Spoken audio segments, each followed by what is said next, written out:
Donald Trump කියපු මේ කතාව නිසා කුවෙට් ඉන්න ඔයාලටත් ලොකු බලපාමක් එන්න පුළුවන්. මේක අනිවාර්යෙන් දැනගන්න.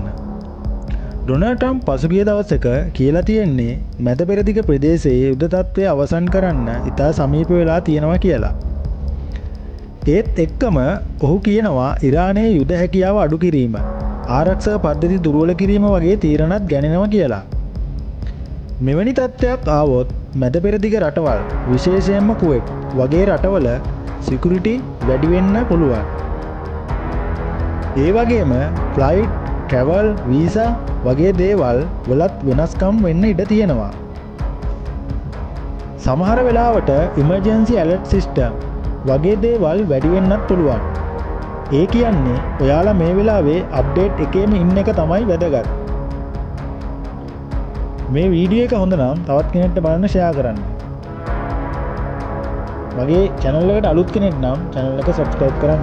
bell icon එක click කරන්න. තවත් අලුත් අප්ඩේට් වීඩියෝ එකකින් හමු වෙමු. ඔයාලට සුබ දවසක්.